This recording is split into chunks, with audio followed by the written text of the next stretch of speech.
Welcome to the Indian Tech Icon Spotlight, Silicon Valley chapter, where we bring to you stories of powerful leaders driving innovation and transformation at the heart of the world's biggest innovation hub.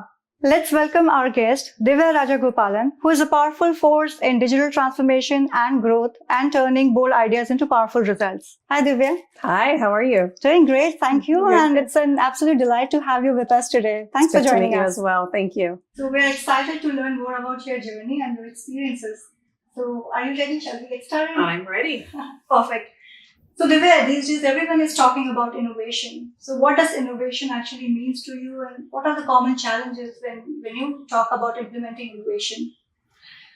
Innovation means staying one step ahead of your competitors, which means that you have to be able to understand your product and continue to make new things with your products. In these days, AI is leading the entire chapter, right? So for me, the most important is to ensure you're continuing to innovate, but leading with AI in your innovation.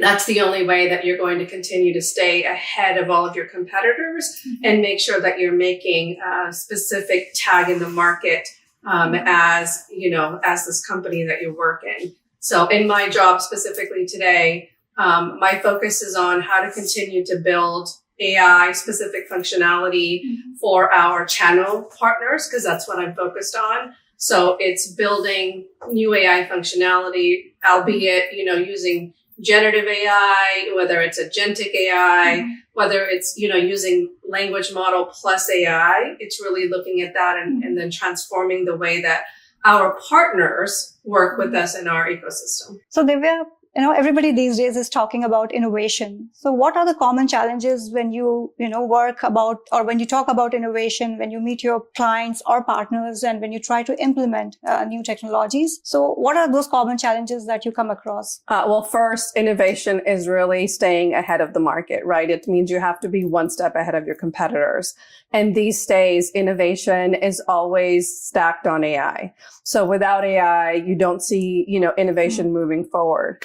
And so we've really utilized AI in many of our functionalities to support our partners, right? Albeit generative AI, whether it's agentic AI, we're even looking at how do you have voice agent. So there's so many things that we're doing.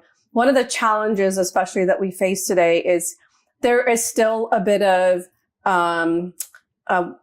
lack of trust with AI. And so although we're trying to move forward very quickly, a lot of our partners today, in order to implement AI in their customer system or to resell AI, they still, need to feel that it's going to help their customers, right? So it's the sales, it's the voice of what it means is the difficult part. It's the business context that we're really having to help our partners with more than the sales, because the customers have to feel, yes, I'm able to utilize the AI.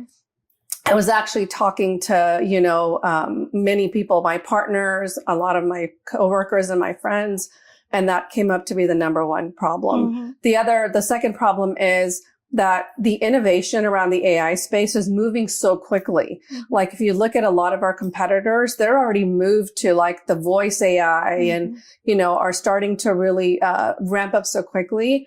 And so for a lot of companies, especially even for ServiceNow, we have to continue in that growth if we want to sustain longevity in the tech environment. And that's a wonderful answer and a great insight as well. So, they were talking about, you talked about agentic AI. So what are the industries you see, especially getting benefited from using agentic AI? And I would say like the reluctance initially definitely would be there, but in future, I think that's going to be what we'll be seeing. So which industries you see getting benefited? I mean, the tech space especially, right? So when I talked about agentic AI, one of the more of the use cases that we've built for agentic AI is how do you help our partners not have to spend so much time doing day-to-day work, filling out forms, having to like complete specific tasks. Agentic AI takes a lot of that away from you, right? Now you're really focused on talking to an agent to complete all of your tasks. The other area that I've seen benefit a lot is also in the health industry.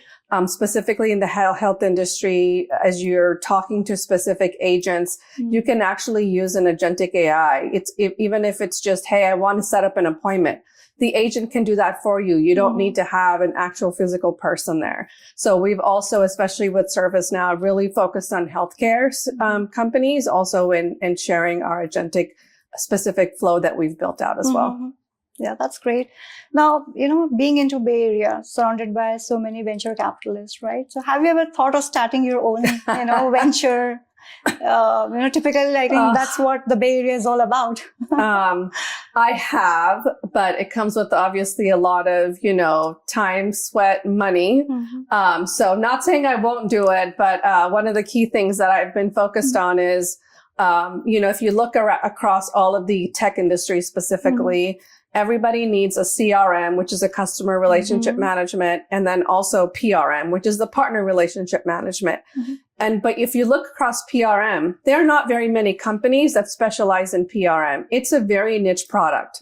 And a niche product, what happens is what specific company will start PRM, but then you have to still utilize so many different vendors to be able to still do more work within the PRM space.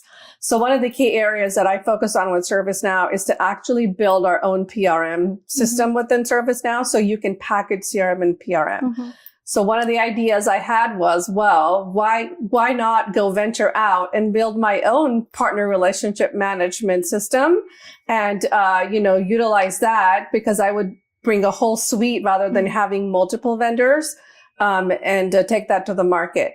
So it's just a concept, tried to get my own license even with ServiceNow so that, it becomes trademark and it becomes mine, but I haven't gone that route yet. By the way, you just leaked your startup idea. I know, I did. So wish you good luck with that. So Divya, let's talk a bit about leadership style. Like, is there any leadership motto or a mantra that you live by? I am 100% a servant leader. I believe in being very involved with your team, helping where they need support, whether it's jumping in and doing it yourself.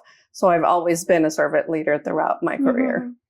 Well, that's really great. And talking about the collaboration with team and, talking about the challenges and resolving the conflicts within team, what's your approach about that? I really think it's important for the team to be more unified as a family. So generally, I do treat my team as a family. We tend to work very close together. When there are any specific conflicts that happen within the team, it's very important for me that I first talk to the individual, find out, where the issues are. And then, we try to solve it as a team together. It's not a one-on-one basis. It's generally, okay, let's bring the conflict together and let's all share ideas on how do we minimize the conflict together. And that's worked really well for me. That's a wonderful perspective. Now, talking about the leadership style again, right? Like, are there any leadership qualities that during the process or during your career, you had to kind of unlearn those? Leadership qualities I had to unlearn. Yes. I am a perfectionist. And so when you say a perfectionist, it can be a bad and a good thing, right? Either you want everything to be done correctly. That has been one of the key areas that I've struggled with in my leadership, because you learn from mistakes, right? The only way you grow is you make the mistake once, then you learn from it. And then the next time, okay, either not to do it again or how to do it differently. And so that's been one of my key struggles, because I'm like to make sure everything is done in the first go round. But more so now I've become more of a, hey, understand there was a problem. You don't need to speed. We don't need to be perfect in everything. We'll learn, and there'll be mistakes along the way. There'll be bumps, and we'll be fine. Absolutely. And on a lighter note, has it come from Amir Khan's movies? Like, we were talking offline because you're an Amir Khan fan. You look for the perfection. I am. We like Amir Khan, Shah Rukh Khan. Amitabh Bachchan is my all-time favorite, I will say. If I ever got to meet him in person, I would be very happy. Absolutely. Divya, what's your favorite failure that, finally ended up teaching you something? This was, I want to say about 7 years. No, it's been more than that, 8 years ago. I worked for a company called VMware, probably heard of it. And in there, I was running this very big project. We were launching a brand new marketing development fund program within VMware. And during that time, I was asked to lead the entire project. I was supposed to be speaking with all of the different stakeholders, providing updates on how the project worked. I wanted to make sure my project did not fail. So even though I was going through problems, I did not want to let my manager know. I was concerned that my manager would think, oh, she does not know how to do the work or she's failing. And so I chose intentionally not to let him know that things were not going well. And it just so happened that one day we were in a meeting and he said to me, so how's the project going? I said, oh, it's great. You know, we're very close and we're right on target. And he said, I'm not hearing that from my other stakeholders. They feel like there's still some problems. And that opened my eyes. I said, okay. And he said this to me. He said, you know, you never need to be scared to tell your manager when you need help, because your manager and your leader is there to help support you. They're not there to criticize you. We all make mistakes, and you have to be able to trust your leader and share with them these updates so they can help you and help you understand what you need to do next. So that has been one of the biggest, things that I've taken away from my career at VMware, which is, and I say this to my team now also, which is, if you're having any problems, let me know. I'll help you. Don't feel like you're a failure because you have to talk to me, because this is the growing pains and this is how you learn. So it was a great lesson. Absolutely. I'm appreciative of it. Yeah, seeking help, and that remained with you, right? Still now you remember that. And that's, I think, that's how we grow. It is, yes. Divya, I would like to know, is there any biggest risk that you took in your career, and how did that shape you? Yes. My biggest risk that I took in my career, when I first started my journey in a career, I was still young. I was 21, 22. And this was, the beginnings of how do I now start growing? I started in the mortgage industry. I was an analyst in the mortgage industry. So we did all of our servicing of mortgages, did the rates, all of that. When the mortgage bust hit, which was around 2008, I think it was, that was the time where I had to exit the mortgage industry because there was no more jobs. There were a lot of layoffs happening. And it was only after that I said, oh my God, what am I going to do with my career? Do I need to go find another job in the mortgage industry? Instead, I looked at, because we're in Silicon Valley, what is the most needed job? Where do I need to start looking for my next career? And I took a risk and I went into the tech space. That's how I got really involved in the tech space, got introduced to the tech space. And from there, lucky enough, I've been able to flourish, but it was one of the biggest risks I took because I could have stayed in the mortgage career and continued to find any roles, but I decided to really move into the tech space. That's wonderful. And then from mortgage industry to tech, and then after that, how your career progressed? Now you're into partner sales management. Was it CRM before? So how that journey progressed? Yeah, when I first came to VMware, I was brought in still in the partner space. I've always been in the partner space in my entire career. Now I have supported the direct sales as well because I've run sales operations before.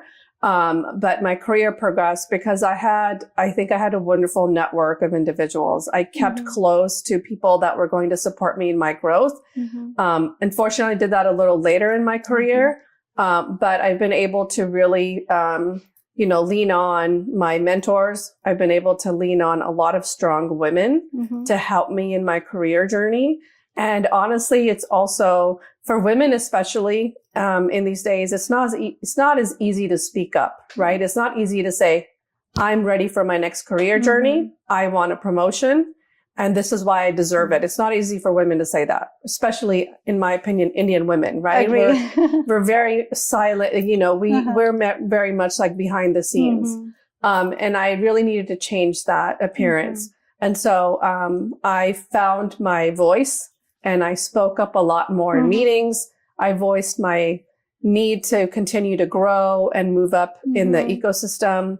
Found some very strong women and men that were in leadership positions to be my advocate, who would then stay with me and kind of help me throughout. So that's how my career has progressed. And a lot of it's also, me being able to continue to work hard and be able to share, where my successes have been with the company and the leaders there. That's really helped me as well. And that's a wonderful kind of insight, like not hesitating and speaking up. And you very well said, like it's a problem, especially with Indian women, that they don't speak up.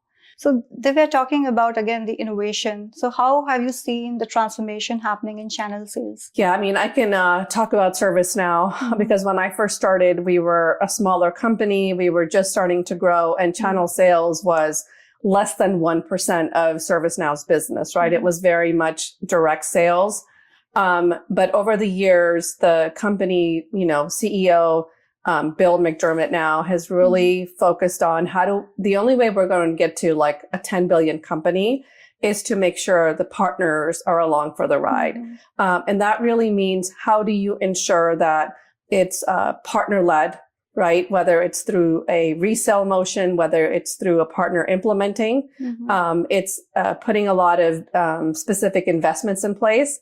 It's offering incentives to our partners. It's removing channel conflict, because that's one of the biggest issues with companies, which is direct sales always want to make sure they're in the opportunity closing it.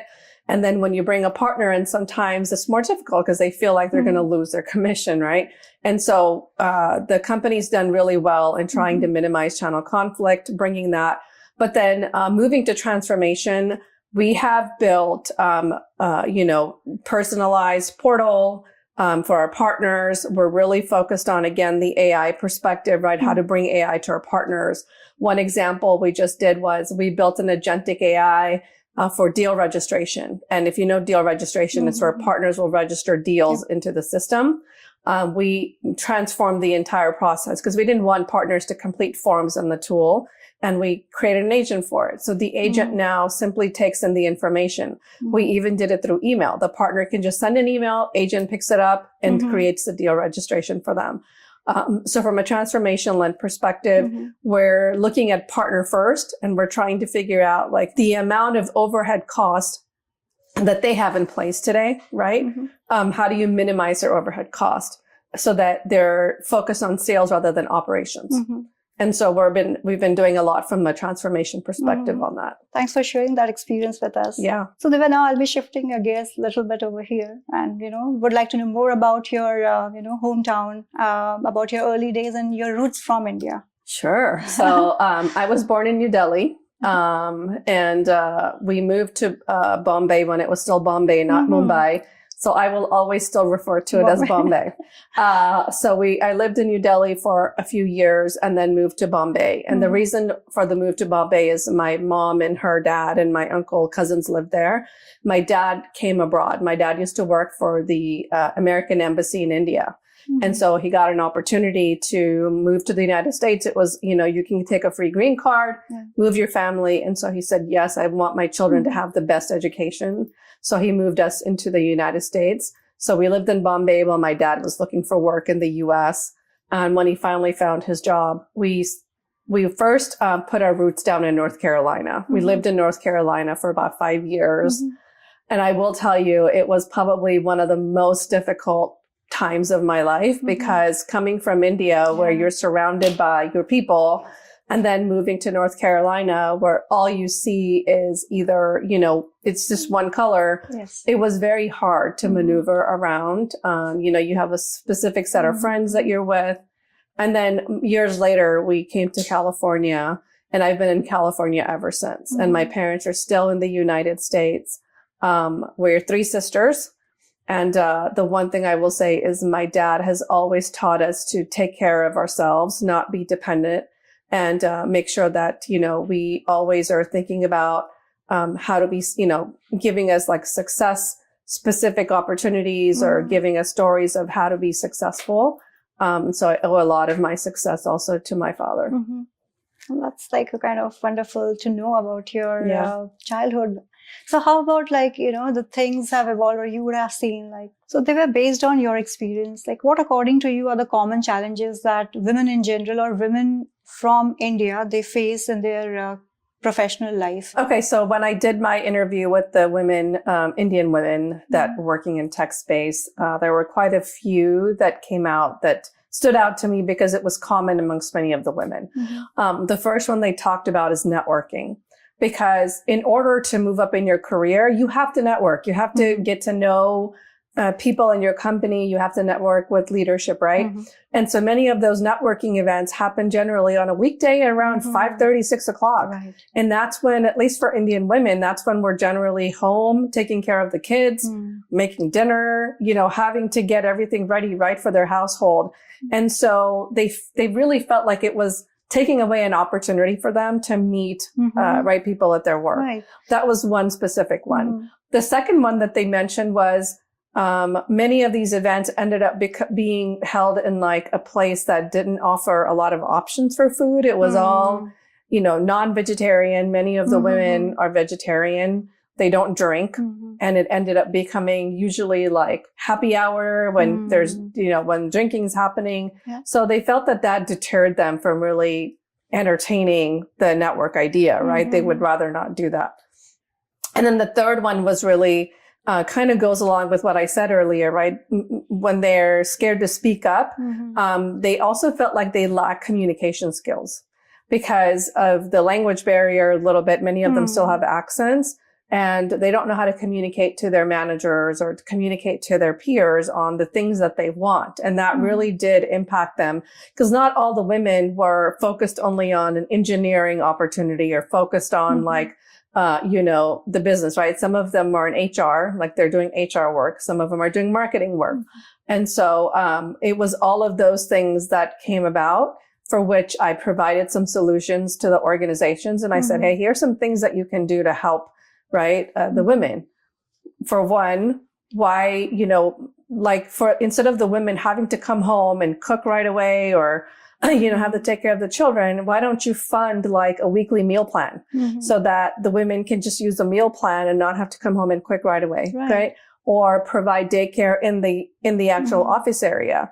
Laundry is another big thing. They said, I spend my weekends or, doing laundry. I don't have time to go anywhere else. So provide a laundry care facility that you can fund for the women, right? Out of the organization. So they can find little relief here and there, and they can have the opportunity to actually engage in some of these networking events. Well, that's wonderful to know. You found the problem area and you also gave a kind of solution to it. So that's really great to know. Divya, again, let's talk a bit about, let's go to your past a little bit. And let's talk about your college days, your memories from your college days, like what kind of student you were and any fond memories which you would like to share with us. I was definitely the term nerd at school. I wanted to make sure that I always got good grades, all A's, or I was part of it, any sort of academic things that they had. So right out of high school, I went directly I did some junior college. When we came to the US, obviously we were not wealthy. And so we came from kind of a mid-standard. And so we didn't have a lot of money. So I had to pay for my own college. And so I did some college that was more of the junior college. Did that for a couple of years. And then I went to an actual college. I decided that because I wanted so heavily to focus on my studies and, there are a lot of friends here, regular, like, let's go out on the weekend. And I was like, no, I really want to study. So I decided to move away for college. I actually ended up going to Fresno, which is about 2 hours away from here, because I wanted to get away from all of the, partying. I wanted to focus on more of my studies. So I did my business. I did my psychology there first. I did my undergraduate in psychology because I wanted to, I was still trying to figure out what's my major going to be. So I did my psychology. I was gone for about 1.5 years. I missed my family terribly because I always lived at home with my mom and dad and my sisters. So after I was done with college, I came back home, lived with my mom and dad, and I did my master's. I did my master's in Hayward, which was called Cal State Hayward at the time. Did my master's in business administration. Again, did a lot during night school because I worked, because I paid my own way for college as well as my books and everything. So I worked full time, then did night school in the evening. So I commuted from Santa Clara to Hayward and back almost on a daily basis doing my master's. And then during the end of my master's is when I got married. And so finished my master's program. And then 2 years ago is when I said, I really want to go back to school because I am a big college lover. I love studying. I love knowledge because it's the most important thing, right? It's something that can never go stale. Continuous learning is what makes your brain healthy. It rejuvenates me at least. And so I went back to, do my doctorate at USC, completed it 2 years later. And so, and now I'm thinking about my next endeavor. And so I want to go do some work around paleontology. It is such a different course of work, I know, but my favorite movie is Jurassic Park. I love anything related to dinosaurs. And so I told my children and my parents this, I want to go back and do some paleontology courses because I want to learn about life on Earth and how it evolved from the time the dinosaurs were here to the time they became extinct. So that's going to be my next chapter in life, is to become an archaeologist or paleontologist. Wonderful. And I think, as you mentioned, right, that knowledge doesn't go stale. So it's always a good learning, be it any field. And I think a lot of it, I would say, you would definitely credit to the career that you have, the impact that you are creating in the industry is definitely, I think, coming out of that focus on education. Yes, it is. It's the industry. But a lot of it is also, I will say, it's my parents. My parents have always told us, like, you should never stop the education, right? No matter how old you are. Doesn't mean you have to go back to school. Read, learn what's happening. That's the only way you're going to evolve as a human being. And I've taken that in throughout my life. And so I'm probably, amongst my sisters, I'm probably the only one that likes to be in school. I would be in school rather than working if I had a choice, to be honest with you. That's great to know. And I think that's a wonderful piece of advice that your parents gave. Yeah. So, Divya, now let's talk a bit about your personal interests. Are there any hobbies or interests that you pursue outside of your work? I love reading. I am an avid reader. So I have a book collection in my house here. I read a lot of documentary kind of stories. I also like to read a lot about murder mystery, things like that. I know I'm a little oddball, but I like to read. That's one of my passions. I love going to the movies. I love movies. So my children and I generally will go do movie nights, at least once a month if we can. And I love to travel. Like, when I get the opportunity, I love to do a family vacation. We just recently went to England and Paris. So I took my kids there, and then we just did another family vacation with all of us. We went to Orlando to do Disney because I'm a Disney fan. So those are my hobbies. That's wonderful. Yeah. So, Divya, we're almost nearing the end of our discussion. It's really lovely talking to you, knowing your experiences and your learning. So we are, about to move on to our next section, which is the rapid fire round. And a typical rapid fire round. I'll be asking you questions and would be expecting quick answers from you, but no pressure. Answers. Okay. Are you ready? I'm ready. Perfect. So your first question, if you had to choose one word for 2025, like the year 2025, what would it be? Progressive. Nice. What's your secret to staying calm under pressure? My kids. Lovely. What's the most unexpected lesson leadership has taught you? Patience. Okay. If you could teleport to any city for work tomorrow, where would it be? It would be Rome, because I loved Rome. Rome, When in Rome, yes. I loved Rome when I was there. Okay, that's nice. Morning commute in the Bay Area, scenic or survival mode? Oh, God. Scenic, please. No morning commute in the Bay Area. It takes too long. But you're blessed. You can be hybrid. I'm blessed because I am actually remote, but I can be hybrid. I can go in whenever I want. So I am blessed in that way. And I have to thank ServiceNow for that. Yes. Well, that's great to know. The next one. What's one thing people outside the Bay Area just don't get about working here?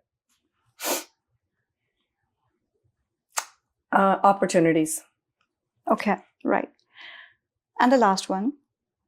favorite local spot to grab a quick bite when you're racing between meetings? Oh, my kids will laugh. It's Chipotle because that's my favorite place to eat. It's quick and I love Mexican food, and I know it's not authentic, but I love Chipotle. And that's my favorite too. Okay, good.